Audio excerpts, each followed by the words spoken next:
Number 1. Number 2 مقابلہ کیا جائے، لڑا جائے. نمبر 3 ذمہ ہو جایا جائے، یعنی جزیہ دیا جائے، ٹیکس دیا جائے اور اسلامی حکومت کے تحت رہا جائے، کیونکہ اسلام کمپرومائز کرنے کے لیے نہیں ہے. یہ نہیں ہو سکتا کہ دوسرے بھی دین غالب رہیں اور اسلام بھی غالب رہے. یہ پاسبل ہی نہیں ہے، یہ فطری چیز ہی نہیں ہے. اسلام نے تو پوری دنیا پہ غالب ہونا ہے، اور اگر اس نے غالب کرنا ہے تو اس نے سامنے والوں کو سرنڈر کروانا ہے. تو جو اسلامی مملکت کے آنے کے بعد یہ جو صورت ہے، یہ اسی چیلنج سے شروع ہوتی ہے. چیلنج کیا جاتا ہے، قتال کا حکم دیا جاتا ہے، کہا جاتا ہے کہ اگر تمہیں ڈرنا ہی ہے تو اللہ سے ڈرو. اس دنیا میں اگر سب سے کوئی پاورفل اور طاقت والا ہے تو وہ اللہ ہی ہے، اس کے علاوہ تو کوئی نہیں ہے. اس کے بعد پھر یہ تصور کلیئر کیا گیا ہے کہ کیا تم نے مسجدوں کی مجاوری، حاجیوں کو پانی پلانا، اس طرح کی نیکی کو اور اللہ کی راہ میں جہاد کو، کیا دونوں کو برابر نیکی سمجھ لیا ہے؟ اور پھر اللہ تعالیٰ نے اس بات کو کلیئر کیا کہ نہیں، یہ دونوں برابر نہیں ہیں. ہمارے یہاں اس بات کا بہت رواج ہے کہ مسجدوں کی تعمیر کے لیے، مسجدوں کے مینار بنانے کے لیے، کسی ایسی جگہ پہ حاجی ہیں تو وہاں پہ کھانا بانٹنے کے لیے، ان چیزوں کو بہت بڑا ثواب سمجھا جاتا ہے، اور یہ ثواب ہیں. لیکن اس سے کہیں زیادہ بڑا ثواب یہ ہے کہ اللہ کے دین کو غالب کرنے کی کوشش کی جائے کسی بھی ذریعے سے، جتنا بھی ممکن ہو. تو یہاں پہ بھی یہی فرمایا گیا ہے کہ اگرچہ وہ بھی نیکیاں ہیں، لیکن اس سے بہت بڑی نیکی یہ ہے کہ تم اللہ کے دین کے لیے، اللہ کے لیے جد و جہد کرو. اس کے بعد پھر ہلکا سا تذکرہ غزوہ حنین کا آتا ہے، اور اس کے بعد پھر اصول بتا دیا جاتا ہے. هو الذی ارسل رسولہ بالہدی ودین الحق لیظہرہ علی الدین کلہ ولو کرہ المشرکون. یہ اللہ ہے جس نے اپنا دین اور ہدایت غالب ہونے کے لیے بھیجے ہیں. یہ جو اللہ کا دین آیا ہے نا، کسی کو کتنا ناگوار ہو، کتنا برا لگے، کتنا ہی وہ چاہتا ہو کہ ایسا نہ ہو، کافر ہو، مشرک ہو، منافق ہو، لیکن یہ دین آیا ہی اسی لیے. اس کو میری انفرادی زندگی سے لے کے میرے پورے معاشرے میں قائم ہونا ہے، اور جب تک یہ نہیں ہوا جب تک ہم دین پہ پوری طرح عمل نہیں کر رہے، تو یہ تو اللہ تعالیٰ نے طے کر دیا ہے. اس کے بعد پارہ نمبر 10 کا تیسرا ربع آتا ہے، اور بالکل شروع میں مال جمع کرنے پہ وعید کی گئی ہے کہ جو لوگ باطل طریقوں سے جمع کرتے ہیں، جو لوگ سونا چاندی جمع کر کے رکھتے ہیں، تو اللہ تعالیٰ نے اس پہ بہت وعید کیا ہے کہ وہ اپنے پیٹوں کو آگ سے بھرتے ہیں. نسی کے قاعدے کی مذمت کی گئی ہے. نسی یہ تھا کہ انسان اللہ تعالیٰ کے ساتھ چیٹ کرنے کی کوشش کرے، نعوذ باللہ. اس میں یہ کرتے تھے کہ ہر سال 1 مہینہ ایڈ کر دیتے تھے. ابھی تو ہم قمری مہینے کے حساب سے روزے رکھتے ہیں، اور رمضان اب گرمیوں میں آنے لگے ہیں نا. اگر ہم ہر سال 1 مہینہ اضافی ایڈ کرتے جائیں گے تو ہوگا یہ کہ ہم ایک ہی مہینے میں آتا رہے گا، اور اس سے جو ہم ہر موسم میں عبادت کرتے ہیں، کبھی آسانی میں کبھی مشکل میں، اس سے بچ جائیں گے اور اپنی مرضی کے مہینے میں ہی چلتا رہے گا. تو یہ ایک طریقہ انہوں نے اس وقت ایجاد کر لیا تھا کفار نے. دوسرا یہ تھا کہ حلال مہینے کو حرام اور حرام کو حلال. مثال کے طور پہ اللہ تعالیٰ نے حرمت کے مہینے رکھے ہیں کہ اس میں قتل یا لڑائی نہیں کرنی ہے، اس مہینے میں کر لیا اور کسی اور مہینے کو اس کے آلٹرنیٹ کے طور پہ حرام کر دیا. تو یہ چیزیں چونکہ اللہ تعالیٰ نے منع کیا تھا اس سے، اور یہ ایک طرح سے کوشش تھی کہ اللہ کے حکم کو بدل ڈالا جائے، تو یہاں پہ اس کی مذمت کی ہے. اس کے بعد فرمایا کہ کیا تم نے آخرت کے مقابلے میں دنیاوی زندگی کو پسند کر لیا. یعنی ہر وہ چیز جو انسان کو کسی غلط راستے پہ لے کے جاتی ہے، اس کا آخر میں ایک ہی وجہ ہوتی ہے کہ انسان دنیا حاصل کرنا چاہتا ہے. اس کو یہاں پہ صحیح کیا، بلکہ یہ بھی کہا کہ کیا تم زمین سے چمٹ کے رہ گئے جب تم سے کہا گیا کہ نکلو اللہ کی راہ میں، تو پھر تم اپنے وہ گھر، اپنی وہ چیزیں، اپنا وہ کمفرٹ زون، تمہیں وہ چھوڑنا گوارا نہیں تھا. تو اس پہ تبصرہ کرتے ہوئے فرمایا کہ آخرت چاہیے یا دنیا چاہیے؟ جو چاہیے اسی کے لیے انسان کو کھپنا بھی پڑتا ہے، لگنا بھی پڑتا ہے، ٹائم بھی دینا پڑتا ہے. پھر غار ثور کا واقعہ سنایا کہ جس طرح پریشانی حضرت ابو بکر نے پریشانی محسوس ہوئی، ان کا اظہار ہوا، تو اللہ کے نبی صلی اللہ علیہ وسلم نے کیا فرمایا تھا؟ غم نہ کرو، اللہ ہمارے ساتھ ہے. اور یہ ایک چیز سمجھ آ جائے، زندگی آسان ہو جاتی ہے. زندگی کا کوئی مسئلہ ہو، اللہ ہمارے ساتھ ہے. اور اس کے بعد اللہ تعالیٰ نے فرمایا نکلو، خواہ ہلکے ہو یا بوجھل. یہ 2 اپوزٹس ہیں، آپ اس میں کچھ بھی اضافہ کر لیجئے. ہلکے ہو یا بوجھل، بیمار ہو، تندرست، جوان ہو، بوڑھے، زیادہ پیسے رکھتے ہو، امیر ہو، غریب، جو بھی شامل کر لیجئے. گویا جو بھی تمہاری حالت ہے اس وقت، اس کے اندر جو پاسبلٹی ہے اللہ کے لیے کرو. کسی کے پاس بہت سارا ہوگا، کسی کے پاس کم ہوگا، کسی کے پاس وقت زیادہ ہے، کسی کے پاس کم ہے، کسی کے پاس پیسہ زیادہ ہے، کسی کے پاس کم ہے، تو جو ہے وہ لگا دو، جو بھی لے آؤ۔ مجھے ایک واقعہ یاد آیا، ایک بزرگ تھے حضرت عمر کے زمانے میں، اور جب ان سے منادی کی گئی کہ جو لوگ جہاد کے لیے آ سکتے ہیں وہ آ جائیں، تو ایک اتنے بزرگ تھے کہ ان کی بھویں ان کی آنکھوں پہ گر گئی تھیں اور 2 لوگ پکڑ کے لا رہے تھے۔ تو ان سے کہا گیا کہ آپ کیوں آ گئے، آپ کو تو نہیں آنا تھا؟ تو انہوں نے کہا کہ میں نے تو قرآن کی آیت پڑھی ہے، نکلو خواہ ہلکے ہو یا بوجھل، اور میں یہ سنا اور میں نکل آیا۔ یعنی یہ آیت تو مخاطب کرتی ہے کہ جو بھی تمہارے حالات ہوں اسی کے اندر سے اپنی استطاعت کے مطابق حصہ ڈالو اللہ کے دین کے لیے، جو دے سکتے ہو، جتنا کر سکتے ہو۔ اس کے بعد پھر فرمایا کہ مومن کے لیے تو ہر صورت بھلائی ہے۔ اللہ تعالیٰ نے وہ قول نقل کیا ہے کہ ان سے کہا گیا کہ تم کہاں جا رہے ہو، تم فوت ہونے جا رہے ہو کیا؟ ایسے میدان جہاد میں جب چلے جاؤ گے تو تمہاری جان کو خطرہ ہے؟ تو انہیں جواب دیا کہ ہمارے لیے تو دونوں صورتوں میں بھلائی ہے، شہید ہو جائیں گے یا واپس فتح یاب ہو کے آئیں گے۔ مومن کے لیے بھی دونوں صورتوں میں بھلائی ہوتی ہے، زندگی کے ہر فیز میں، یا تو وہ شکر کرتا ہے یا وہ صبر کرتا ہے۔ اس کے بعد پھر مصارف زکوٰۃ بتائے گئے کہ زکوٰۃ کہاں کہاں خرچ کی جا سکتی ہے۔ اور اس کا جو آخری ربع ہے نا، اس میں اللہ تعالیٰ نے 2 کریکٹرز بتائے ہیں کہ یعنی کہ 2 طرح کے لوگ ہیں، دونوں کے اعمال میں کیا ڈفرینس ہے اور پھر دونوں کے نتیجے میں کیا ڈفرینس ہے۔ پہلے ہم یہ دیکھ لیتے ہیں کہ ذکر کیا ہے کہ منافق مرد اور منافق عورتیں، پھر ذکر کیا ہے مومن مرد اور مومن عورتیں، اور جو ان کے اعمال بتائے گئے ہیں کہ کیا کرتے ہیں اس پہ ایک نظر ڈالتے ہیں۔ منافق مرد اور عورتیں ایک دوسرے کے ہم رنگ ہیں، یعنی ایک دوسرے کو سپورٹ کرتے ہیں، ایک دوسرے جیسے ہیں، ایک دوسرے کے ساتھ کمفرٹیبل ہوتے ہیں، برائی کا حکم دیتے ہیں اور بھلائی سے روکتے ہیں، خیر سے ہاتھ روکتے ہیں۔ اور خیر میں وہ ساری چیزیں آ جاتی ہیں، ایک تو یہ ہوتا ہے کہ انفاق اللہ کے لیے خرچ کرنا، اور ایک یہ ہوتا ہے کہ اپنی ذات سے دوسروں کو فائدہ پہنچا دینا۔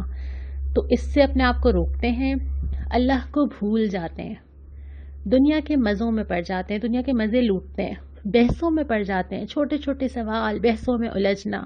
اس کے برعکس جو مومن مرد اور عورتیں ہوتے ہیں یہ بھی ایک دوسرے کے ہم رنگ ہوتے ہیں، ایک دوسرے سے جڑے ہوئے ہوتے ہیں، ایک دوسرے کو سپورٹ کرنے والے ہوتے ہیں، بھلائی کا حکم دیتے ہیں، برائی سے روکتے ہیں۔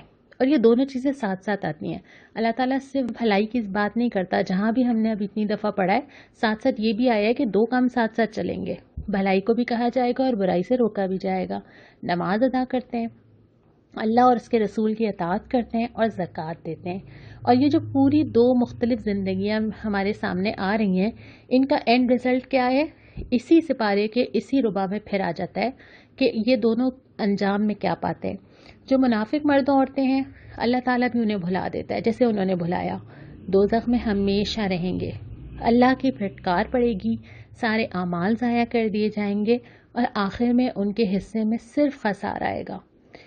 لیکن جو مومن مرد و عورتیں، اللہ کی رحمت ملے گی، جنتیں ملیں گی، جنتوں کے بڑے بڑے باغات ملیں گے، سب سے بڑھ کے جو چیز ملے گی اللہ کی خوشنودی ملے گی۔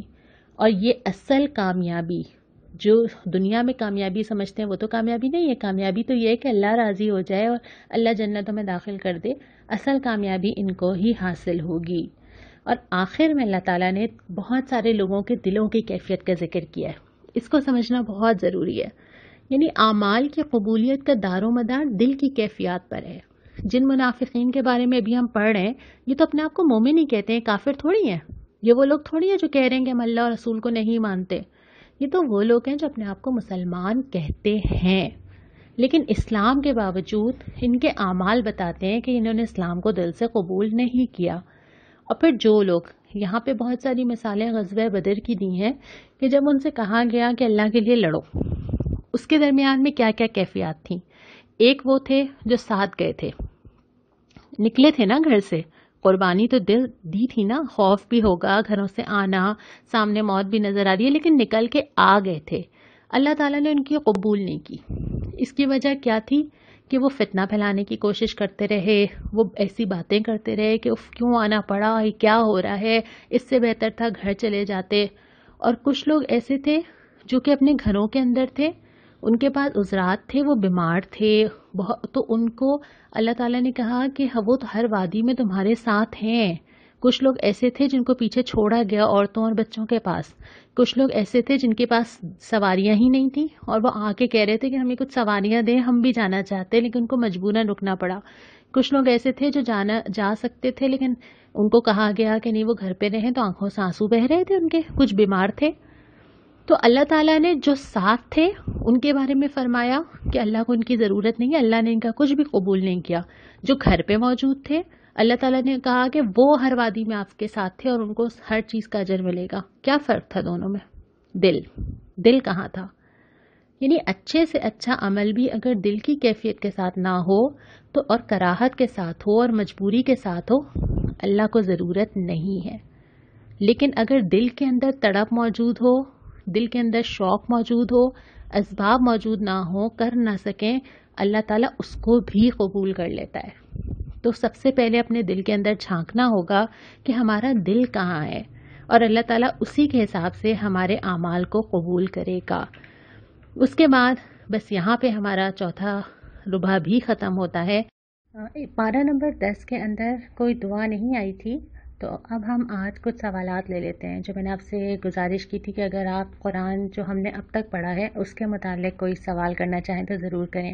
اس میں سے جو فقہی مسائل تھے ان میں سے میں نے بہت ساروں کو تو براہ راست جواب دے دیا، لیکن یہ کہ ہم چونکہ فقہ کی بہت تفصیل میں نہیں جا رہے یہاں پر، تو اس لیے وہ سوالات میں نے نہیں لیے ہیں۔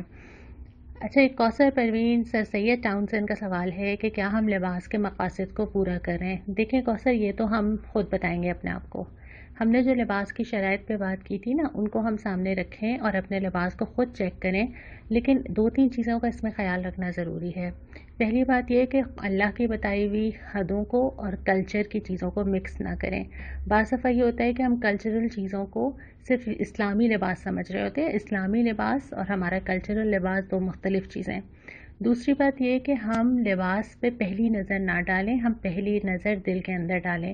ہمارے یہاں جو اسلام پہ عمل کرنے کی ترتیب ہے نا، قرآن شروع کرتا ہے اندر سے، ایمان کی بات کرتا ہے، عقیدے کی بات کرتا ہے، فکر مندی کی بات کرتا ہے، تقوی کی بات کرتا ہے، بعد میں جا کے وہ والے احکامات آئے تھے جس میں اپیرنس چینج ہوئی تھی۔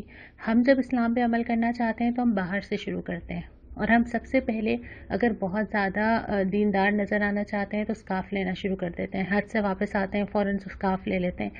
عقیدہ اندر سے درست ہونا، دل کا اللہ کی راہ پہ چلنا، اللہ سے تعلق ہونا، باقی چیزیں زندگی میں خود بخود آتی ہیں۔ اور یہی غلطی ہم یہ کرتے ہیں جب ہم دوسروں کو جج کرتے ہیں۔ ہم دوسروں کو بھی ان کے اپیرنس کی وجہ سے جج کرتے ہیں کہ وہ کتنے دیندار ہیں۔ اصل میں ایسا ضروری نہیں ہے۔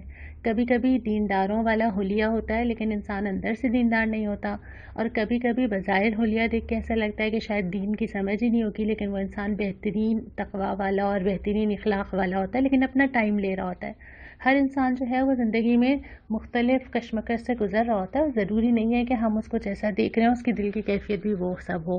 ہم بہت ساری نیکیاں کرنا چاہتے ہیں، کر نہیں پاتے، اپنے ظاہری حلیے میں چیزیں بدلنا چاہتے ہیں، بدل نہیں پاتے، اس کا یہ مطلب نہیں ہوتا کہ ہمارا اللہ تعالیٰ سے تعلق نہیں ہے۔ تو پہلی چیز جس کی فکر کرنی چاہیے وہ یہ کہ ہمارا اللہ سے تعلق، ہمارا تقوی، ہماری عبادات کیسی ہیں، پھر یہ بعد میں بہت ساری چیزیں ہیں یقیناً ان کا بھی اہتمام کرنا چاہیے۔ اس کے بعد مجھے صدف صادق نے آسٹریلیا سے توجہ دلائی ہے کہ میں نے پارہ نمبر 5 کی ویڈیو میں غلطی سے قتل کرنے کو قتل عمد کہہ دیا ہے، جبکہ اس کی ٹرم قتل خطا ہے۔ آپ نے بالکل ٹھیک کہا ہے، اور آپ سب اپنے پاس تصحیح کر لیجئے۔ میں نے ذکر کیا تھا کہ غلطی سے قتل کرنے کا کفارہ کیا ہوتا ہے، لیکن میں نے وہاں پہ ٹرم جو ہے وہ قتل عمد کہہ دی تھی۔ اچھا ماریہ، آپ کا سوال یہ تھا کہ ماں باپ اگر شرک کا حکم دیں تو کیا کیا جائے؟ دیکھیں، جہاں ہم نے سورہ بنی اسرائیل میں پڑھا تھا کہ ماں باپ کے ساتھ حسن سلوک کرو، ان کو اف تک نہ کہو، اس کا تعلق ان کے مذہب سے نہیں تھا۔ ماں باپ اپنی جگہ پہ خواہ وہ مسلمان ہوں یا نہ ہو تب بھی ان کی رسپیکٹ، ان کی عزت اپنی جگہ برقرار رہے گی۔ البتہ یہ ہے، خالق کی معصیت میں کسی مخلوق کی اطاعت نہیں کی جاتی۔ جو احکامات اللہ تعالیٰ نے دے دیے ہیں اس کے مقابلے میں، چاہے وہ ماں باپ ہوں، چاہے وہ شوہر ہوں، چاہے وہ کوئی اور انسان ہو، چاہے وہ حکمران ہو، کسی کی بھی اطاعت نہیں کی جائے گی۔ لیکن جہاں تک خاص طور پہ ماں باپ کا تعلق ہے تو ان کی یہ والی بات تو نہیں مانی جائے گی، لیکن ایسا نہیں ہوگا کہ ان کی عزت میں کوئی کمی ہو۔ اس کے بعد روبینہ خاور، آپ کا سوال یہ تھا کہ ہم آخرت کو کیسے بہتر کریں۔ روبینہ، ہم یہ پورا قرآن اسی لیے پڑھ رہے ہیں نا اللہ تعالیٰ خود ہی ہمیں بتا رہے ہیں، سوال کا جواب تو ہمیں ایک دوسرے کو دینے کی ضرورت ہی نہیں ہے، کیونکہ اللہ تعالیٰ نے اس پوری بک کی شکل میں، قرآن کی شکل میں اور نبی کریم صلی اللہ علیہ وسلم کے ذریعے ہمیں بتا دیا. اور ایسا نہیں ہے کہ ہمیں پتہ نہیں ہے، پتہ ہے، لیکن ہم سب کو تھوڑی تھوڑی ہمت چاہیے اس راستے پہ چلنے کے لیے. اچھا، ایان کہہ رہی ہیں کہ توبہ کے بعد برے کاموں کی گواہی کیا قیامت کے دن آئے گی؟ دیکھیے، برے کاموں کے بھی دو کیٹیگریز ہیں. ایک تو وہ ہے جو اللہ تعالیٰ کے ساتھ میں نے سرکشی کر دی، جیسے میں نے عبادات میں کمی کی، میں نے نماز نہیں پڑھی، یا میں نے کوئی گناہ ایسا کیا ہے. اس میں یہ ہے کہ اگر کوئی چیز ایسی ہے جس کا کفارہ ہو سکتا ہو، جیسے نماز ہے اس کا قضا ہو سکتی ہے، روزہ ہے اس کی قضا ہو سکتی ہے، فدیہ دیا جا سکتا ہے، قسم کھا لی ہے اس کا فدیہ دیا جا سکتا ہے، تو وہ کرنا ضروری ہے. اس کے بعد اللہ تعالیٰ سے توبہ کی جائے تو اللہ تعالیٰ نے یہ امید دلائی ہے کہ انشاءاللہ تعالیٰ اللہ تعالیٰ اس کو معاف کر دے گا، اور اس انسان کو ویسا کر دے گا جیسے وہ اپنی ماں کے پیٹ سے آتا ہے، بالکل صاف. لیکن جو دوسرے گناہ ہیں جس کا تعلق انسانوں سے ہے، اگر میں نے کسی کا حق مارا ہے، کسی کے پیسے لے لیے ہیں، کسی کے ساتھ زیادتی کی ہے، تو وہ معاف نہیں ہوں گے جب تک وہ انسان معاف نہ کرے. اسی لیے حقوق اللہ میں کمی تو اللہ تعالیٰ اور میرا معاملہ ہے نا، حقوق العباد میں میرا اور بندے کا معاملہ ہے. تو اس کے بارے میں زیادہ محتاط ہونے کی ضرورت ہے کہ اگر میں نے لوگوں کے ساتھ زیادتی کیا ہے تو مجھے اس زیادتی کو یہیں پہ کلیئر کرنا ضروری ہے، اس کو ختم کرنا، اس کو اس کا حق دینا، اس سے معافی مانگنا بہت ضروری ہے. اور اگر ایسا نہ ہوا تو پھر یہ ایک شکل شاید یہ ہو جائے کہ میرے ثواب اور میری نیکیاں جو ہیں اس کو دے کے جو ہے وہ معاملہ رفع دفع ہو جائے، وہ بھی میرے لیے پھر نقصان ہی ہے نا. تو اس لیے اس معاملے میں احتیاط کرنی چاہیے. لیکن سچے دل سے توبہ پہ اللہ تعالیٰ نے وعدہ کیا ہے کہ اللہ تعالیٰ کی رحمت بہت وسیع ہے اور اللہ تعالیٰ گناہوں کو معاف کر دیتا ہے. اسی طرح کے اور بھی بہت سارے سوالات ہیں، لیکن جس دن تھوڑا تھوڑا وقت ہوگا ہم انشاءاللہ تعالیٰ ان سوالات کو لیتے چلے جائیں گے. اس کے بعد ہم یہاں پہ آج کے سپارے کا اختتام کرتے ہیں. انشاءاللہ تعالیٰ کل ہم 11واں سپارہ شروع کریں گے. السلام علیکم ورحمۃ اللہ.